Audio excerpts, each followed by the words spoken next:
All right, Shalom Aleichem, Erev Tov. Tonight's shiur is dedicated by my dear friend Rav Tzvi Holt, Lilu Nishmat, his father, John Holt, whose Shidoshim is tonight. So we wish his neshama should have an aliyah b'ezrat Hashem Gan Eden. Let's continue where we left off. We're actually going to skip a little bit. And the truth is that this part of the book that we're at on page... Just interject, sorry. We're left off. Which PDF again are we looking at again? Rabbi Yisrael Moshe Hazzan by Rabbi Faur.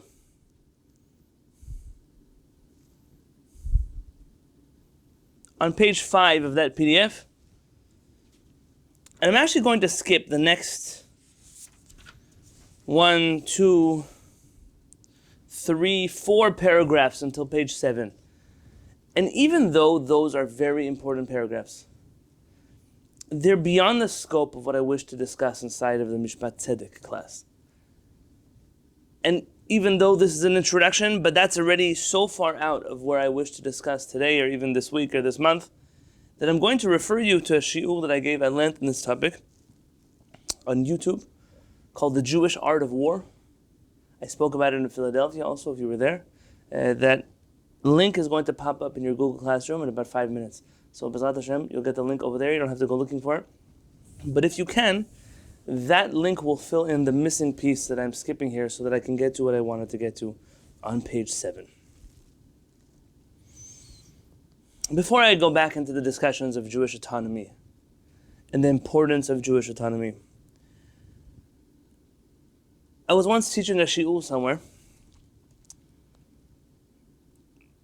And after my shiur, somebody came over to me and said, "We need to start teaching some Torah." Now, I thought that I was teaching Torah. So I turned it out, "What do you mean when I start teaching Torah? You speak too much about history. You speak too much about..." "That's not Torah. We want to read. We want to learn Torah." Okay, I hear. I understand. See, for some people, the word Torah, and if you really want to literally define Torah, it's going to be the first of the books of the Tanakh. Yes, it's the 5 books of Moshe Rabbeinu. I'm not using Torah in that limited of a sense. For them, Torah and the world, Torah and reality are two things that are divorced from each other. I once heard from my dear friend and colleague, Rabbi Joseph should live and be well, that the God of the Torah is also the God of history. And I understand that to mean that if you don't know the God of history, how are you going to understand the God of the Torah? Just like the God of science is the God of the Torah, if you don't know the world around you, how are you possibly going to understand what's happening inside of Am Yisrael, what's happening inside of the Torah? If it's true, what it says, that when HaKadosh Baruch Hu created the world, Istakel be'oraita ubara alma, that he looked at the Torah and created the world, then really any sincere study of the world is study of the Torah. Rabbi Yosef Kapach wrote, and I taught this in London, maybe in a few other places, it could be that the recent edition of the Chabura's book or journal translated this into English. I heard, someone told me on Shabbat. Rav Kapach said that when he came to Israel and he heard about this dichotomy of there's limudei chol and limudei kodesh, that in the Jewish schools they study, let's call them secular studies and general studies. I don't know how in the Orthodox lexicon, actually I think I do know how. In the Orthodox vocabulary, they say everything is either Jewish or English. Have you heard this before? It's like English studies or your English birthday. Have you heard this phrase before? The Amish say it too, but I think they do it for different reasons. I think the Jews, this came to them probably because Jewish studies were studied in Yiddish.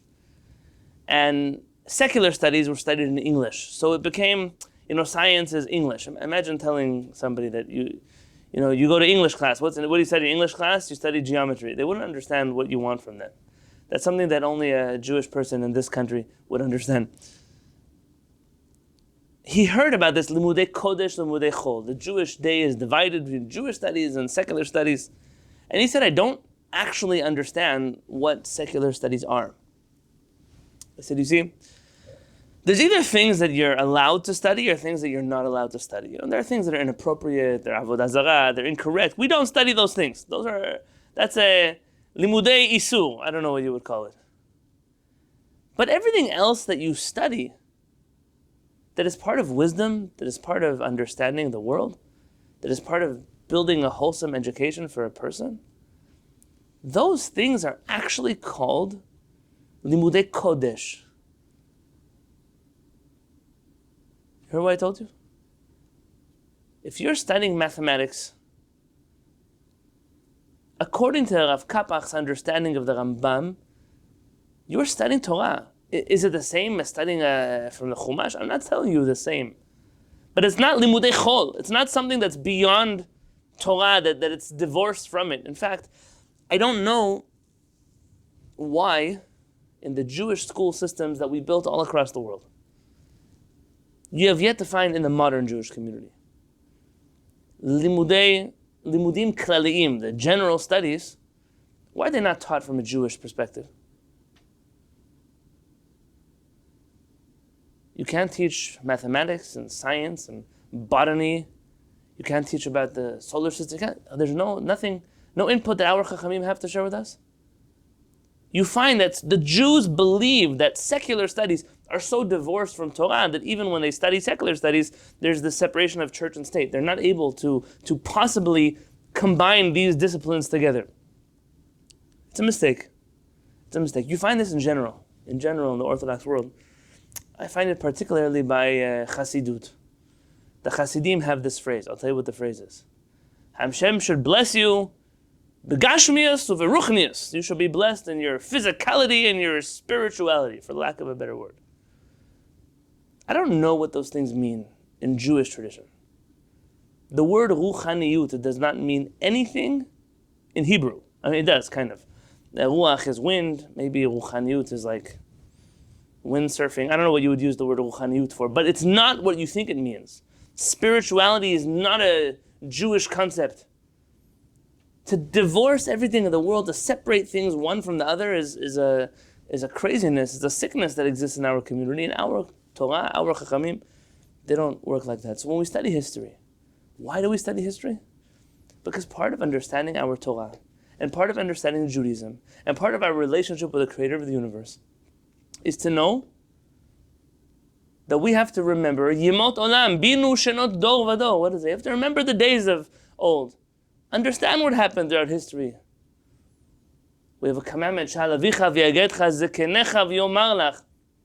Ask your elders, your parents. Ask them what happened when we left Mitzrayim. Hear the story. There's value to this. It's important. If I could think of a few Chachamim who wrote books on history, that stick out of my mind. And it's by no means a comprehensive list. Have you heard of Rabbi Avraham Zakuto? Anyone heard of Rabbi Avraham Zakuto? Someone tell me anything about Rabbi Avraham Zakuto.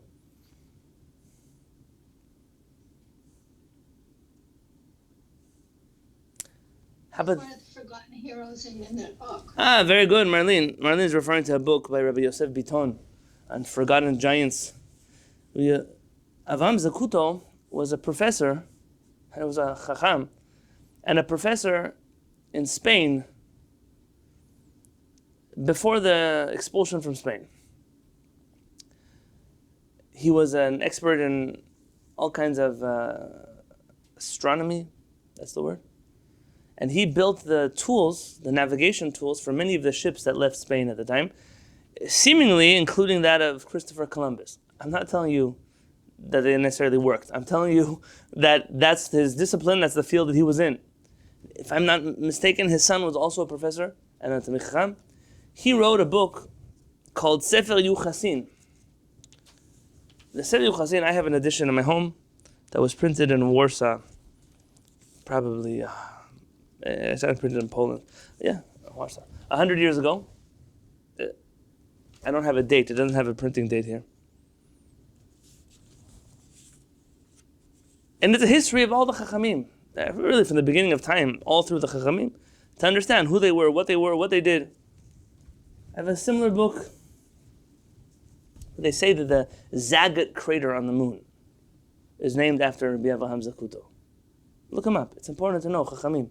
It's also important to know that Torah Umada was not invented in Germany or in the lower, Upper West Side or wherever people think the Torah Umada was invented. Yeah, remember, there were Chachamim before these shores. Rabbi Yosef Sambari was a rabbi about 350 years ago in Egypt. And he wrote a book also called Divrei Yosef, which is a book all about history. Different Chachamim, different kings, different rulers, different things, important things. And then lately, these volumes have been coming out from a teacher of mine, someone that I studied Torah from. I just saw him last summer. Rabbi Shlomo Toledano has a series of books called Toldot Yemei Torah and a few other volumes. Jewish history from the realm, he's a professor, as well as a Talmid Chacham. He was born in Morocco, to a family that already a few generations in Morocco only spoke Hebrew, long before modern Zionism and all of whoever takes credit for reviving the Hebrew language. In his home, they only spoke Hebrew. And he has some wonderful books. This particular series on the Torah and the Chachamim of the Mishnah and the Talmud, and then Spain and then France and Germany, is an incredible work. It's only in Hebrew, unfortunately, but for those who understand Hebrew, I cannot recommend these books enough. And so today we're going to continue in their footsteps and we're going to study a little bit more history.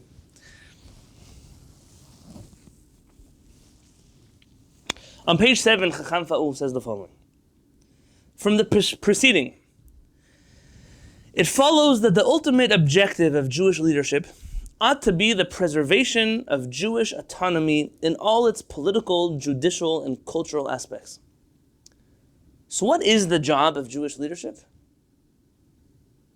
To preserve Jewish autonomy in all its political, judicial, and cultural aspects.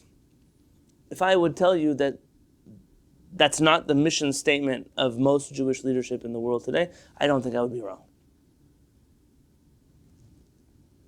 I mean, unless you would consider Jewish autonomy in its cultural aspect, like bagels with cream cheese or something, then maybe, yes, Jewish leadership is doing a great job.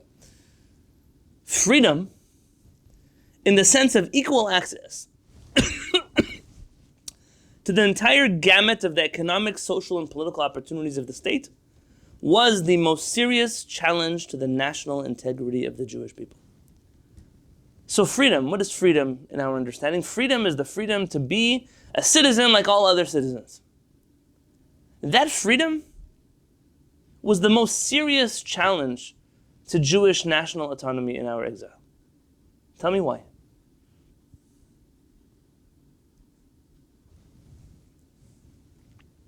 If you wanted to be accepted and fit in. Because you want to be accepted and fit in. Okay, Marlene, talk to me though about an American Jew. An American Jew who's free to be involved politically, socially, legally in the current society, but is observant of Torah and mitzvot. And what did they lose in their Jewish national autonomy? They lost the capacity to function under their own law system. I mean, think about it. I'm just thinking in terms of, for example, the Agunah issue in the States. You know, in Israel, I know it's not perfect either, but the Israeli government, well, at least I know the Israeli government sometimes will get involved and they'll imprison someone over a get. I've heard sort of situations like that happen. But like in America, like unless you have like that legal prenup or some other something in place that the state will recognize, the state doesn't really care about the get. So don't go so far as agunot. Talk to me about gitin. If a Jewish couple gets divorced in a Jewish court of law, does that have legal recognition in this country? No. It doesn't. But why? But I'm an equal citizen of this country. Exactly right. And because you're an equal citizen of this country, you should go to court like everybody else does. Not to your fake Jewish court. To real court. And that's exactly what we lost. Yeah, we may now be equals. We have freedoms that we never had in other places in history. And I know the Jews are really, really happy and excited about that. I'm not here to tell you that it's a bad thing and it's terrible. I'm telling you that in terms of our national autonomy, what we sacrificed in order to become equal and free with the rest of the world was everything that was dear to us as a people. Our national autonomy. Jews in Muslim countries clearly perceived that this type of freedom is incompatible with Jewish autonomy. Traditionally, and until our own times, Jews in Muslim lands enjoyed internal autonomy and were recognized as members of the Jewish nation in exile. No one here is going to paint for you a picture that Jewish exile in Muslim countries was a piece of cake, because if you're looking for that history, it's not anywhere to be found. See, one of the problems when you don't study Jewish history is you start to make up Jewish history. Kind of like when I hear people talk about the shtetl yesterday. So in the shtetl, everybody knew the whole Talmud by heart, and everybody was the most religious person you ever met, and all the men and women were singing Hava Nagila in the streets, and all the Bate Knesset were so overflowing, there was no room for the Cossacks even to fit inside, whatever story you make up. And then you start looking actually at history. And you read all about the bus lines that were operating out of Radin in Poland just for Jews on Shabbat, while the Chavetz Chaim was the rabbi. And you hear about sex trafficking of young girls in the times right before the Beis Yaakov movement was founded. You hear about terrible things. It wasn't all roses. No galut was roses. If it was roses, it wouldn't be galut. We have some need to romanticize the past. I hear, in Morocco and Yemen, and they tell me all kinds of stories. In Morocco, how many hundreds, thousands of Jews already, before coming to the state of Israel, didn't keep Shabbat? Didn't eat kasher food? Do you know how many thousands? Ever since the French rolled in Iraq, we could paint portraits like the Ben Ish Chai was the chief rabbi and everybody was going to his shiurim. And you could create all the history you would like. But it's not true. There's a difference between history and that which is truth. And so I'm not going to paint you this portrait of the golden era of Spain or the wonderful Mellahs of Morocco, I'm not going to, why lie to you? But one thing we did have was the understanding that if we were offered freedom, equality, emancipation, whatever word you wish to use for that, that would be the end of our Jewish national autonomy. We much prefer to be what some would consider a second-class citizen, but be free to govern ourselves and receive the recognition of our host nation that we are a Jewish autonomous nation in exile. Let's read footnote 8. Chacham Faur, as you know, was an academic, not just a Talmid Chacham. He was very involved in the realm of academia. If I would have time in my life to make a project of going through the writings of Chacham Faur and looking at all the footnotes where he says something to the effect of modern scholars have yet to research, or modern scholars should research, or something to that effect, you could write entire books on what he believed modern scholars overlooked, and probably if you started looking there, you could become a scholar in your own right. As we say, Masha Halev Choshek, Hazman Oshek. What the heart desires, time steals from us. This point had escaped the attention of Jewish scholars, who are quick to describe the position of the Jew in Muslim lands as that of a, quote, second-rate citizen, end quote. Without taking into consideration the fact that in these countries, the Jew never wanted to forfeit his own national autonomy. So I can look at you as a misken, as a nebach, as a loser, but if you chose that, then are you really a second-class citizen? Who's in control of your destiny if you're in control of your destiny? Why this negative attitude? But in general, we find that the realm of academia, the whole style of Greek study, is to critique every culture in the world based on their own very limited and narrow worldview. Just read. You want to go back, read some academic writings on Africa and Asia, parts of South America. Read how scholars, they can't even hide the derision in their voices of the oppression of these poor people whose cultures they don't even begin to understand. Jews didn't escape that. Jews in Muslim lands, like other Sephardim in Western Europe, prior to the French Revolution. Can I give you some homework that's not going to pop up in the Google Classroom? Or maybe I'll even ask a question now. Unless you're from my Beit HaKnesset in San Diego, you're not allowed to answer this question. Can someone tell me about the Sanhedrin of Paris? Napoleon tried to establish the Sanhedrin over there, no? Very good. Napoleon tried to establish the Sanhedrin. Anyone familiar with Napoleon's efforts to establish the Sanhedrin? I don't know, remember the rabbis that were involved or that were appointed. I mean, it wasn't based on any halachic anything. It was Napoleon's personal way of trying to, it was his way of trying to exert his own influence and appeasement of the Jews and have strong influence over the Jewish community. But also, it was his way of not fully emancipating the Jews, because there was the whole French Revolution was about full emancipation and all this. Well, some Jews thought that what Napoleon was doing with the Sanhedrin was the most incredible thing that ever happened in the world. So here's what I'm going to recommend. I recommend you look up the French Sanhedrin. In particular, I want you to look at the questions that were posed by the French government to the Sanhedrin and their responses to it, and then go back and read this paragraph again. And maybe if you do the homework, someone can share with us at the beginning of next week's shiur, or if someone's going to get bored in the middle of the shiur, he'll tell us at the end of today's shiur. We're not second-rate citizens, but members of the Jewish nation. So I'm not a second-rate French citizen. I'm just a first-rate Jewish citizen. That's what I am. I'm not a second-class Moroccan Jew in Casablanca.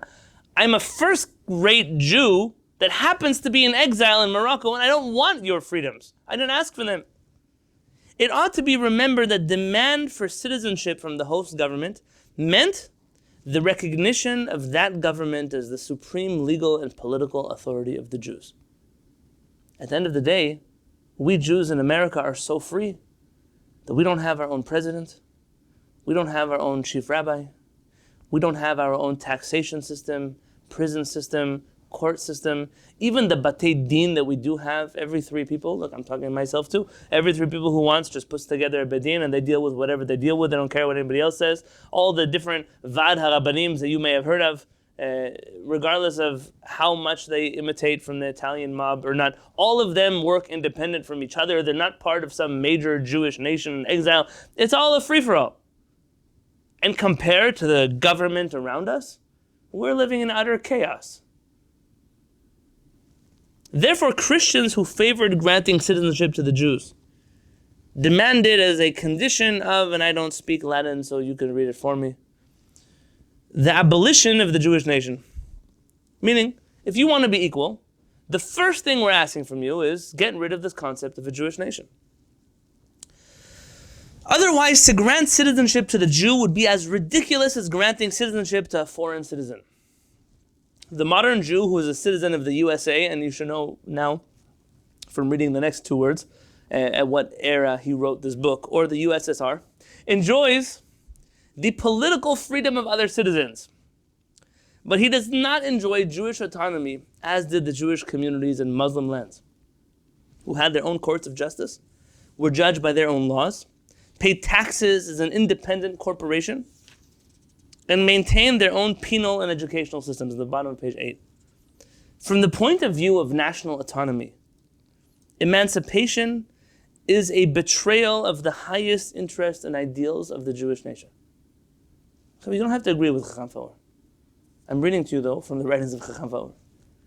Unless one maintains, as the Jews in Muslim lands did, that we are an autonomous nation, it makes no juridical sense to claim a national right to the Holy Land. So are we French? Are we Americans? Are we Israelites of the Israeli nation who has a homeland that we demand you return to us? What are we? We're both. I know the American Jew likes to walk the tightrope of both very much. This question of emancipation is directly connected to the conversation of autonomy. And to look at the Jews of Western Europe who were emancipated, who were freed, and to look at the Jews in the East, or just a little bit south in the West, to look at them as second-rate citizens because they don't enjoy the freedoms we do, is to show that I have no understanding whatsoever of what freedom means in the Sephardic mind. As he started off this entire section, autonomy rather than freedom is the basic concept underlying the Sephardic tradition. That was the first sentence that Chacham Faur told us at the beginning of this book. With that in mind, I want to read to you from where we left off after footnote 8. It was the desire for Jewish autonomy that moved the Jews to abandon their ancestral homes in the Iberian Peninsula and join their brethren in North Africa, the Ottoman Empire, and other Jewish communities in the Near East. So when the Jews are exiled from Spain, where do they go? They follow certain lines.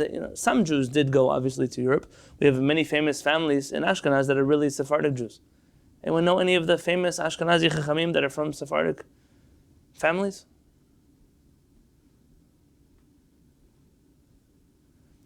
I'll give you a name you might not know. There's a book called Aruch HaShulchan. Rabbi Yisrael Epstein. Rabbi Yisrael Epstein writes the introduction to his book that he comes from the family of Benveniste. And when they came to Poland, I assume Poland, they changed their name to Epstein. Just like that name went down to Morocco, became Benishti or Benishti or names like that. But that was the original Benveniste, like Rabbi Chaim Benveniste. You have some of the... Theodor Herzl had... Yeah, Greek Jewish background, right? That's what we're speaking about on Shabbat. Very good. You have some other Chachamim, like, if I'm not mistaken, the Horowitz families of the Hasidic dynasties. Some of the Halberstam families come from Sephardic families that went that way. When I was traveling with my students from Israel to Poland, we did one of these trips. I was a chaperone on the trip where they went to all kinds of concentration camps and then shtetls, and it was a Europe tour. And so someone asked me, what are you going to go do in Poland? I said, I'm going to go find my Sephardic roots in Poland. And everyone laughed at me.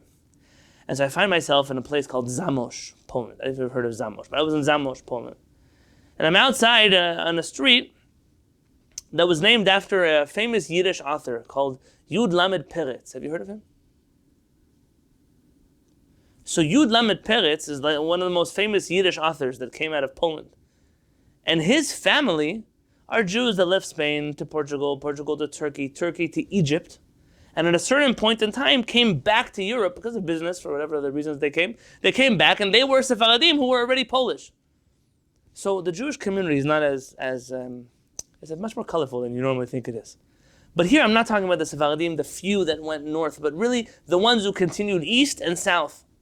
The reason they did that was because they wished to go to communities where Jewish autonomy was a value. If I'm going to leave Spain, I'm going to leave Portugal, I'm going to go to the Ottoman Empire where Jews still run their own internal government. I'm going to go to Morocco where Jews still run their own autonomous government. I'm going to go to places which represent the values of the Judaism that I espouse, but I'm running away from a country which is no longer letting me do that. And this is important to understand another part of Jewish history, which we're going to spend all of next week's shiur about. The Jew who exchanged his national autonomy for freedom under the garb of Christianity, who's he talking about?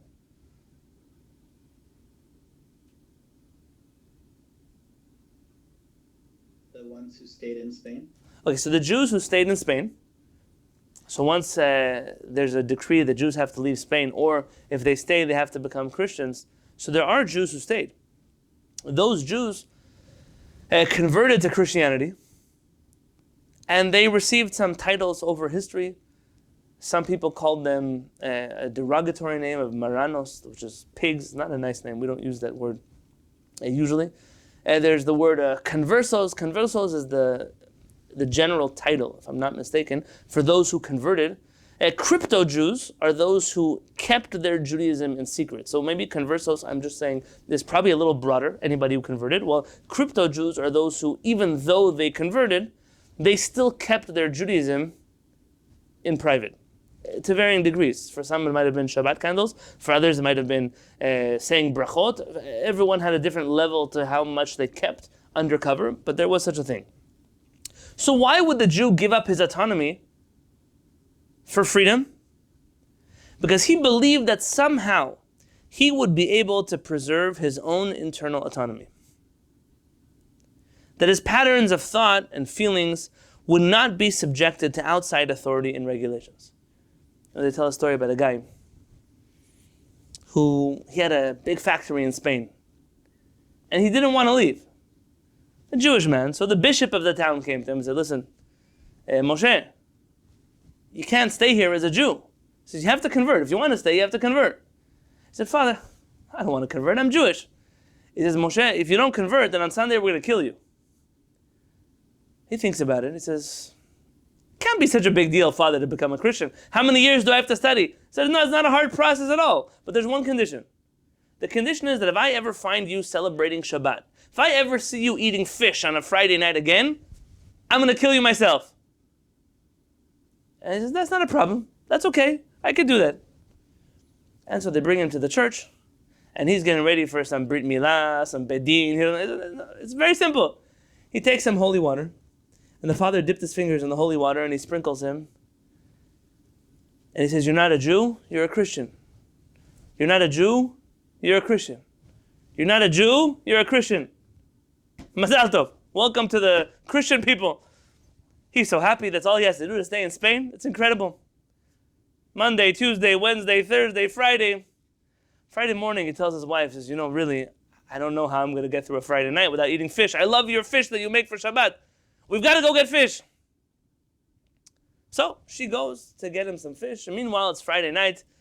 The bishop is hiding outside of Moshe's window because he knows this guy is going to slip up. And he's peeking through the window. He's there peeking through the window. And all of a sudden, he sees Moshe's wife bring it out on a silver platter, a whole fish. She brings it to the table, and the bishop cannot believe it. Says, maybe the guy is just, he loves fish so much he wants to look at it. He would never lie to me. He's not going to eat that fish. And he waits, and he sees Moshe stick his fork in the fish, and he's about to eat some. The bishop breaks down the door. He says, what, are you out of your mind? You promised, a promise is a promise. You said you never eat fish. Moshe says, where's there a fish? There's no fish here. He says, what do you think? I'm stupid? That's a fish. He says, no, Father. On Friday, when my wife came home from the store, I took her to this church, and we took some of that water that you have over there. I stick my fingers inside, and I said, you're not a fish. You're a chicken. You're not a fish. You're a chicken. You're not a fish. You're a chicken. Father, this is not a fish. It's a chicken.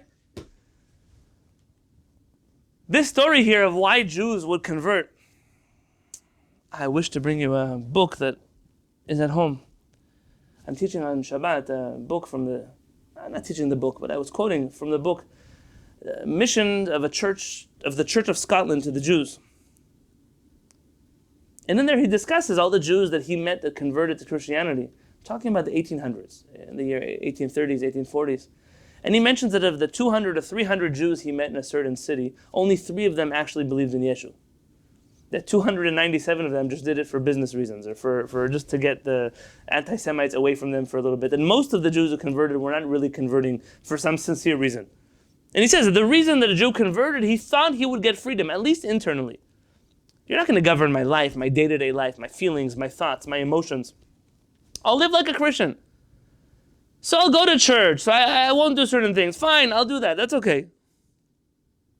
Unlike his new co-religionists, he did not surrender his internal autonomy to the political and ecclesiastical bureaucracies of the state, thus becoming the choice victim of the Inquisition.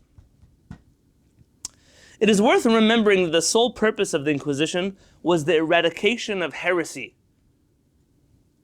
Its victims were persecuted on the basis... when the Spanish Inquisition, the Inquisition of the Catholic Church, do you know when it stopped operating in the United States of America? 1970s? 1950s? 1927, the last Inquisition office in New Mexico closed their doors. They changed their name. They don't hunt Jews now, they just hunt in general heretics. They're the office of the heretics. They have a new name, whatever that name is.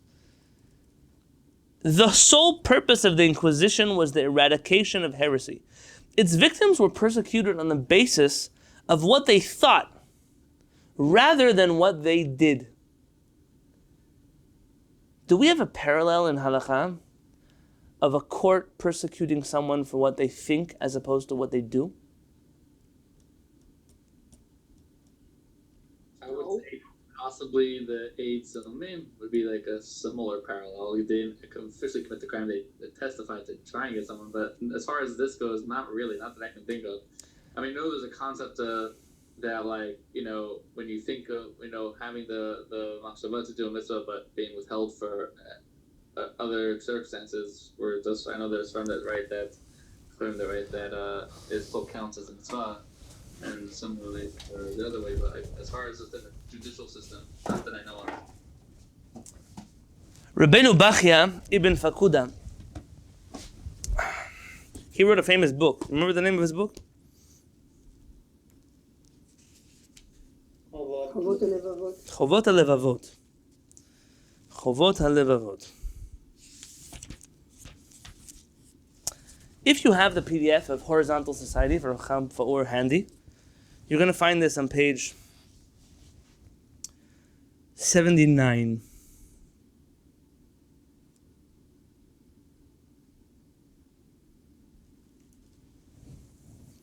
In Israel, the judiciary does not embody the spirit of some sort of European menschentums in charge of administering the truth. Their authority is to adjudicate and promulgate new rules on the basis of exegesis is limited to areas that fall within the jurisdiction of the court, that which is commonly known as public law, not to matters of faith and dogma. What do I mean? This fundamental doctrine was formulated by Rabbi Dr. ibn Fakuda, one of the greatest rabbinic figures flourishing in the Iberian Peninsula.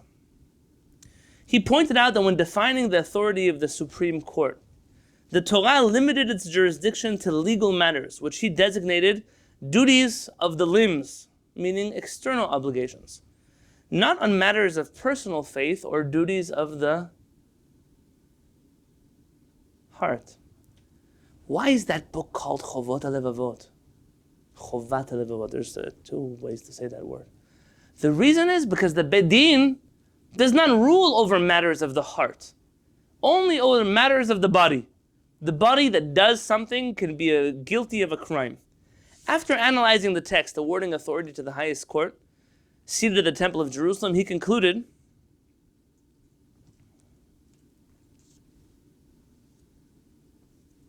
upon examining the types of laws included in the first pasuk, you will notice that these pertain to matters requiring the type of judicial analysis and definition, entailing legal tradition, not inductive reason. Haven't you noticed, says Rabbeinu Bachya, that the Torah, does not mention in this context matters that could be resolved through reason alone?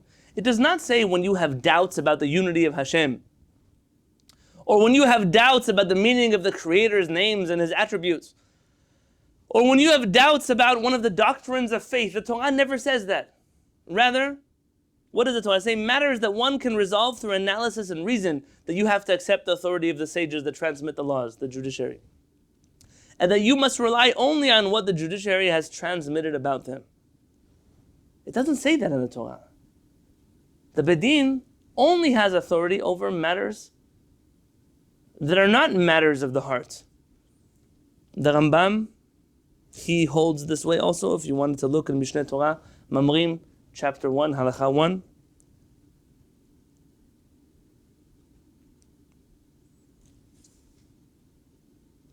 And this leads those like Rabbi Yosef Albo. Who is Rabbi Yosef Albo? Someone here knows who is Rabbi Yosef Albo.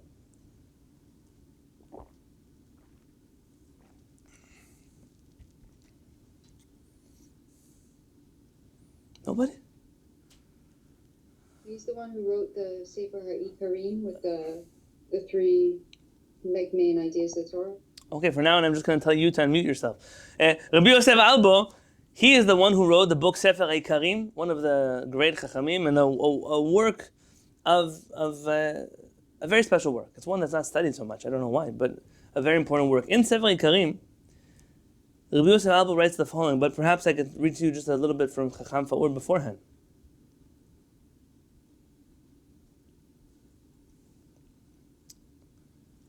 Says Chacham Faur, matters of faith are not justiciable. Obviously, people can be wrong and hold heretical views contrary to commonly held doctrines. But this would be the responsibility of the school and teachers to explain and advise, not of the judiciary. So if there are emunot that Jewish people have to have, or de'ot that Jewish people have to have, beliefs, we don't rule those things in Bedin. We don't try people in Bedin. Rather, how are those things taught to the Jewish people? Through the yeshivot. Do you remember that Rabbi Chaim David Halevi and Rav Uziel were telling us that judges have two jobs? The one job is to enforce the law, but the other job is to teach the people how to behave. Some things are not legal matters that you drag to court, but some things require the persuasion of Chachamim, by teaching, by writing, by guiding people, by showing people through their own actions how to behave. Rabbi Yosef Albo in the 14th century, one of the most illustrious philosophers to emerge from Christian Spain, addressed this fundamental issue. He writes the following about a Chacham.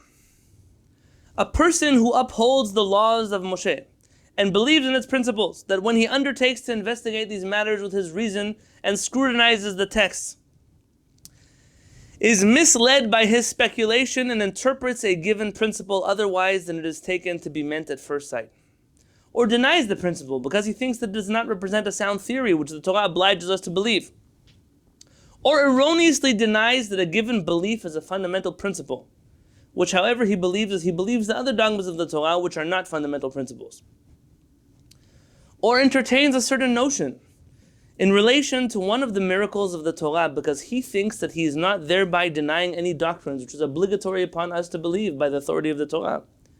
So this person has made a mistake, a theological mistake, in their emunah, in things that Jewish people must believe.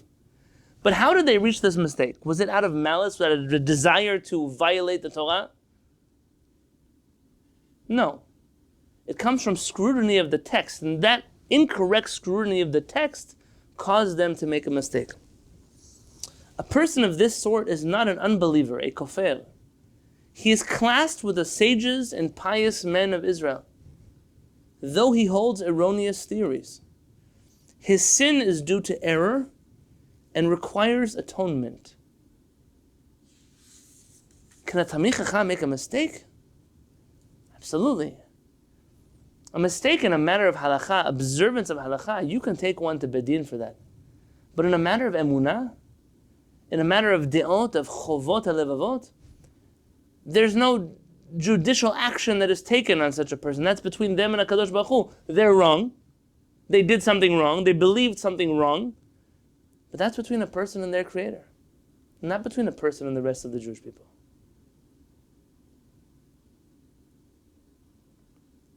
So maybe with that in mind, knowing that a Jew who converted in the Inquisition had been raised by students and friends of someone like Rabbi Yosef Albo, you can now read the sentence back in Rabbi Yisrael Moshe Hazzan together with me. It is worth remembering that the sole purpose of the Inquisition, I'm on page 8, was the eradication of heresy. Its victims were persecuted on the basis of what they thought, rather than what they did. Jews never knew of such a system. You're going to persecute me for something that I believe? Something that I think in my heart? I didn't do anything. But you did. You're a heretic. You're a kofar. Don't worry, today the Jewish community caught up with the Catholic Church. It's okay.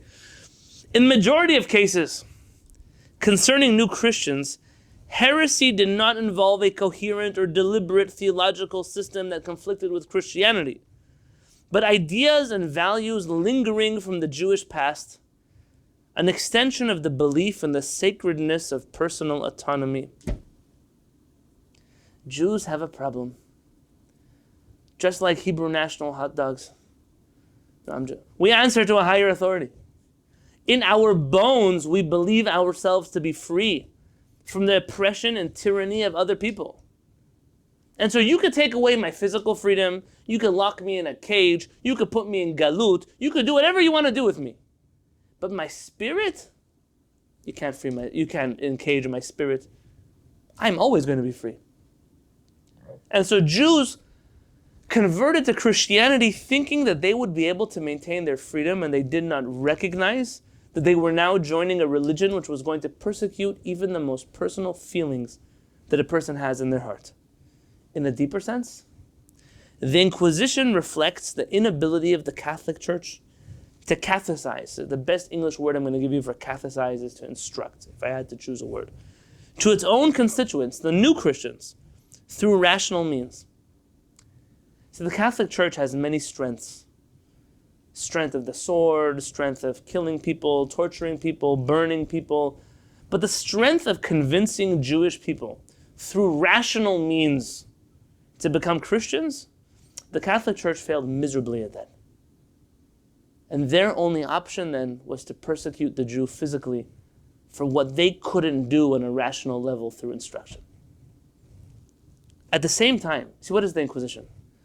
The Inquisition is a frustration of the Catholic Church. You're going to read about that frustration soon. Whereas you might see the Inquisition as the strength and tyranny of the Catholic Church, but like any other bully in the world, the Inquisition is a person who is bullying someone else because of their own weakness, their frustration that they really have no control. At that same time, it taught the Jewish converts in rather vivid terms the actual meaning of Catholic love and universal charity as practiced and understood by their new religion. Have you ever heard of an auto da fe? Can someone tell me what an auto da fe is? Does anyone know the literal translation of an auto da fe? It's like burning them on the stake. Okay, so that's what they did at the auto da fe. But you know the word of auto da fe? What it means literally? It's like a self-confession sort of situation. Okay, so the words mean an act of faith or an act of piety. It's some type of, for them, it's a twisted religious experience. And have you ever read any accounts of the auto da fe's, like Rachel was saying about burning people, but long before the burning of people, they would take certain citizens off the street and they would disappear. It could be for months, for days, for weeks, doesn't matter how long that was. And they would question them about their beliefs and their faith and the things that they sinned about or didn't sin about, all kinds of twisted things. And of course, the Catholic Church, like the Israeli Shabak, torture is a valid means of interrogation of other people. So they torture, and they get whatever they want out of that torture. And then they would have these auto da fe's. Now, auto da fe's were not like a random execution outside of a court. These were huge events. They were planned for weeks in advance, sometimes months in advance. And they would set up these huge arenas and stages, and the wealthy people would come out, and the royalty would come out, and all the ecclesiastical authorities, all the different religious leaders would come out. The general population would come out, and the whole night they would hold a mass, and they would pray, and then by morning they would have breakfast, and it's a very big part of the Christian devotion of the time. It wasn't just an execution of the Inquisition. And in the morning after dawn and after breakfast that all the people came to participate in the auto da fe, they would march out the prisoners, and the prisoners used to wear these clothes. I forget the Spanish name for these clothes. But based on the clothes, you could tell the crime. Heresy, belief in the devil, Satan, all kinds of crazy images that were on these people's clothing and their robes. Do you know which color robes the Jews wore? Which color sackcloth?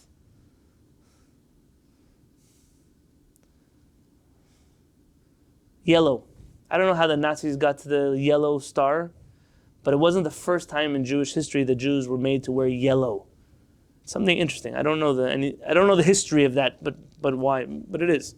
So they would come out and they would lead them oftentimes outside of the city. You're going to burn people. You don't want to make the whole city smell bad. So they take people outside of the city, and all of these people who were on trial, they could be. The Inquisition wouldn't make an auto da fe until they had enough people to try. So they weren't going to do it for one person. It was going to be for 30 people, 40 people, 17 people, whatever how big the city was and how many people they had that they were trying. They would bring them out and they would read the people didn't know they were on trial, but they didn't know what their verdict was. And when they would read out the verdict, if they were innocent, there are many dramatic depictions of this. They would fall onto their knees and they would praise Yeshu and they would cry their hearts out and they were saved. And the other people, sometimes they were flogged, sometimes they were beaten, sometimes they were killed, sometimes they were burned on crosses. That's the most vivid image that we have of the auto da fe's, watching Jews being burned alive. And the Jews who died in torture, oftentimes their bodies were burned at the auto da fe. This is a really disgusting period. The Christian reaction to watching the Jews burn was to do teshuvah. So it was a time in which personal Christians could pray and they could ask for forgiveness from the Lord. And it was a very emotional time for them as the people were burning and they were dying. And they would also do their own teshuvah, their own repentance.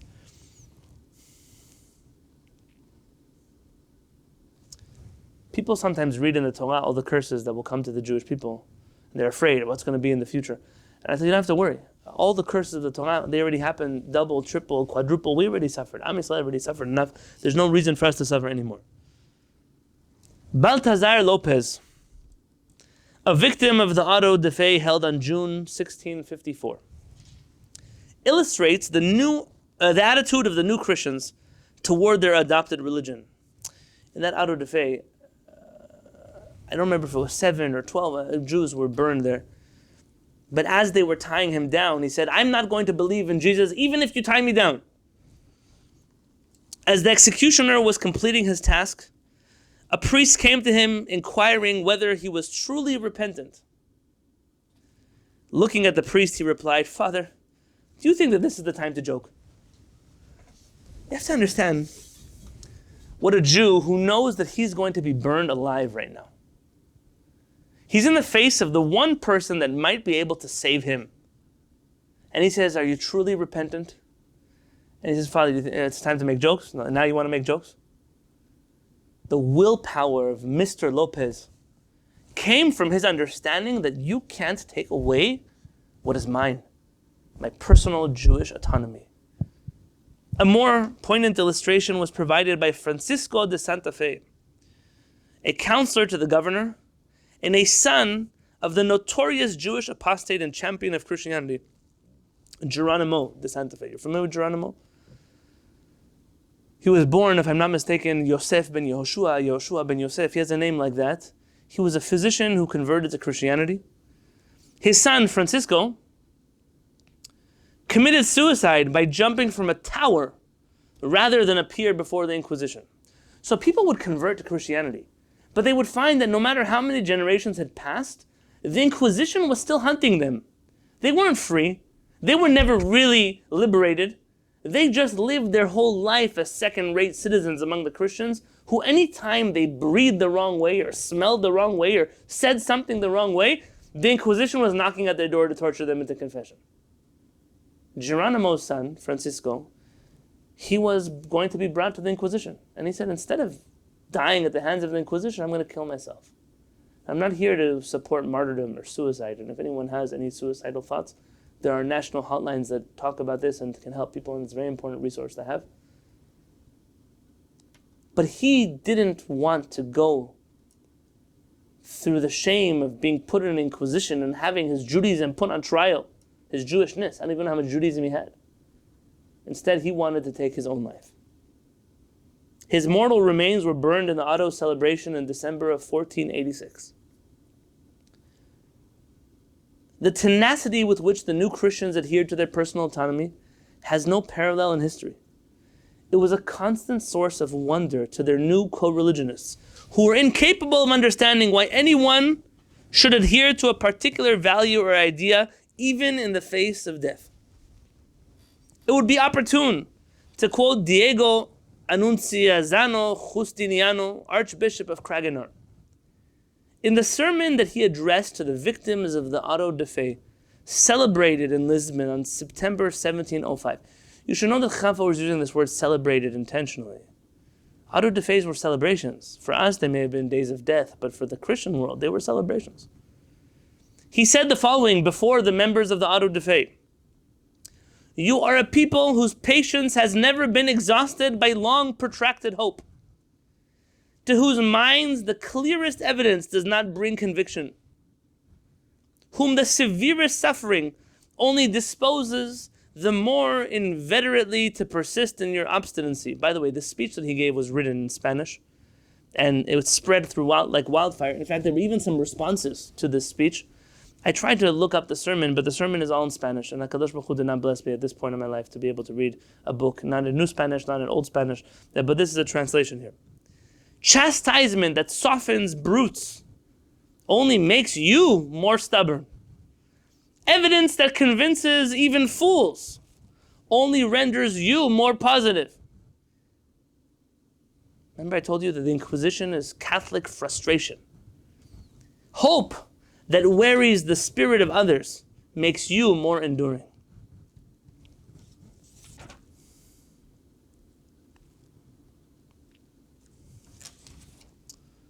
the following conversation between one of the last members of the Inquisition and George Borrow. Anyone know who George Borrow is? George Borrow was an Englishman who was a novelist. He wrote books. One of his famous books is this one that he's quoting from here. The Bible in Spain. It sold tens of thousands of copies when it was printed. He went into some very unusual places. He met secret Jews in Spain. He spoke to clergy in Spain. It's a very, very interesting book. And the following conversation between one of the last members of the Inquisition and George Borrow in the 1830s is clear evidence that 350 years of judicial murder and torture were unable to eradicate Jewish autonomous thinking. When Borrow inquired whether also among the priesthood there persisted Jewish practices, the former inquisitor replied, "Plenty of Judaism among the priesthood.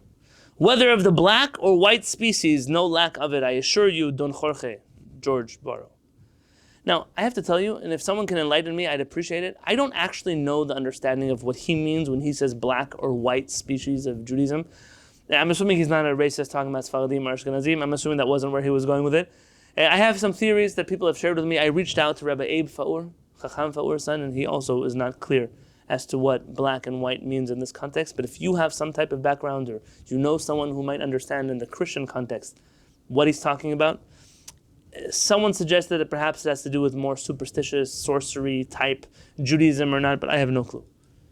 I remember once searching the house of an ecclesiastic who was accused of the black Judaism. And after much investigation, we discovered beneath the floor a wooden chest in which was a small shrine of silver, enclosing 3 books in black hogskin, which on being opened, as a member of the Catholic Church, 350 years after the Inquisition, which on being opened were found to be books of Jewish devotion, written in Hebrew characters and of great antiquity. And on being questioned, the culprit made no secret of his guilt, but rather gloried in it, saying that there was no God but one, and denouncing the adoration of Maria Santissima as rank idolatry. So what is the priest of Jewish origins, who's discovered by his co-religionists that he's a secret Jew, who harbors Jewish feelings, and is hiding Jewish books under the floor, possibly in the church where he lives, the monastery, I don't know where he was. He not only doesn't hide it, but he glories himself in it. And he says, I believe only in one God, and the religion that you've created around Saint Mary is idolatry. It stinks of idolatry. Okay, next week, I want to discuss something with you, but before I do that, if you ever wish to understand why children or grandchildren or great-grandchildren of Jews that were forced to convert in the Inquisition made their way to places like Amsterdam. For example, I'm thinking of Rabbi Menashe ben Israel, raised a Christian in a Jewish home, only to flee to Amsterdam. The reason was because the Jew recognized that Christianity did not give them the freedom and the autonomy that they were searching for. And the moment that they could find a country that would allow them to be free enough, not necessarily to be equal citizens, but free enough to just be Jewish again, the Jew took that and ran with it. Next week, we're going to be discussing a little bit about the Spanish expulsion and what led to the Spanish expulsion. There's a chapter that I've attached from one of the books of Rabbi Faur called The Shadow of History, or In the Shadow of History. I'm asking for you to please do me a favor and read that chapter in its entirety before coming to Shiur next week. Because I don't want to read to you 30 pages in English. I would rather talk about that chapter with you, explain key ideas from it with you, so we can reach that understanding of what exactly happened. What caused the Spanish expulsion? Was it God? Was it the Jews? Was it Jewish leadership? You're going to be very sad reading that chapter. You might even be angry. It's okay. You're allowed to be both of those things. B'ezrat Hashem, we're going to discuss that Because when we wish to understand the laws of the Sanhedrin, and we want to understand what the Rambam teaches us about what a beautiful, ideal Jewish world looks like, you first have to see what it used to look like, what happened when we replaced that type of Judaism with something else.